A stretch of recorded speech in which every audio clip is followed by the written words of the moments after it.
Alright, let's look at how am I staking my tomatoes. You can get the little supports from the hardware store, the little cone-shaped ones, but those are pretty difficult to use. They don't last long. They're hard to get off the plant later. They don't store well. So what I'm using here is a Texas tomato cage, and they're really high-end product, and it folds down nicely. They are very expensive, but it's going to last 15-20 years.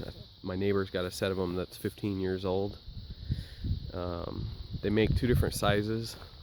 I've got the big ones here, and so I've got 2 tomato plants in a 4x8 raised bed, and I've got them, each one's got its own Texas tomato cage, and I've got 3 beds with those. So there's 2 more plants, and I've got 2 more plants here. And I like to use these on the larger tomatoes, beefsteak tomatoes, or any kind of large tomato, not the cherry tomatoes. I'll show you how I do my cherry tomatoes next. And this is so the Texas tomato cage comes in 2 pieces. So there's the bottom half of it, and then I've got the bottom half of this one down just to show you. So, and they just collapse down flat so that you can store them like that on a shelf. They just collapse and then pop open really easily. Those, I think they're like $169 for 6 of them, so it's a little bit under $30. They give you free shipping. It's like a 55-pound box that they come in. They're big, they're heavy, so there's a lot of shipping costs. And yeah, if you get 20 years out of them, or who knows, maybe you get more, then it's worth it. All right, look here at my cherry tomatoes. So I've got, this is another 4-foot by 8-foot box, and I've got 2 cherry tomatoes. I got a Sun Gold and a I think the other one was called Rapunzel. There's a red and the Sun Gold's the orange one. And these have only been in here like a month, and they're already 3 feet tall, filling out. They've filled out their half of the box. So I don't use the tomato cage on these because they get so much bigger. What I do is put in posts and just run string across everywhere, and then I use tomato clips. Here's a tomato clip. There's a tomato clip. Okay. The tomato clip, what it does is actually has a part on it that is made to, let me see if I can do this.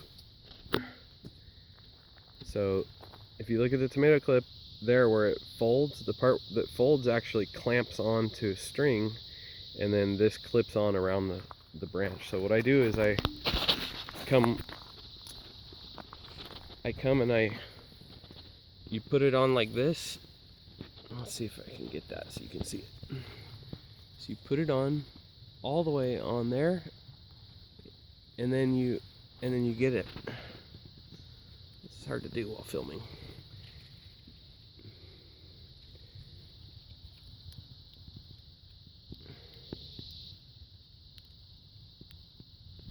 Okay, so it clips onto the string so that it's actually not going to slide around on that string, and then you get it around your tomato and that'll hold it up.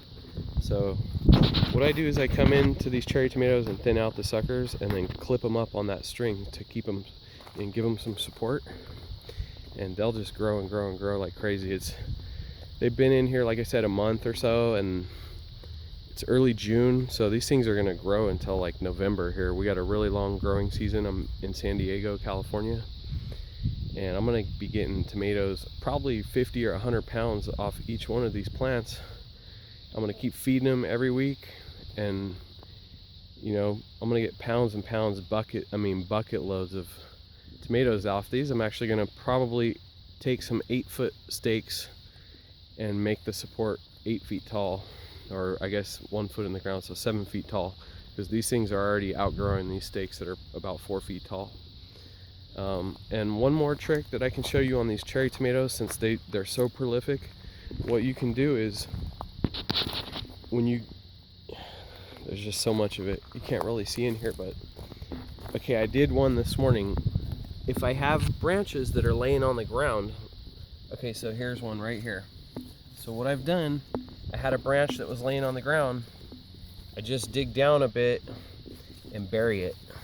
Okay, now that, and keep it wet, and that branch that you buried in the ground is going to grow roots, and now this guy right here is going to be a separate plant. So I can do that. I can put in one cherry tomato plant in the middle here, and then when the branches lay down in the dirt, I can just bury them and get them to root. So now I've got like 5 plants, and I've only paid for 1 plant. And that's just going to help you spread out the load on the roots by having multiple root balls in there. And you know, like I said, just fertilize a lot. That's the key to getting a lot. If you want to get them all summer and all fall and keep the plants healthy, and otherwise they just kind of stop producing, you know, or you get small tomatoes, or this quits producing. It just got to keep feeding it. If it's feeding you, you got to feed it, and just keep it going. All right, so there's my 8. I've got 8 plants. I'll do another video in a month or two and do a follow-up once we have some tomatoes. Thanks for watching.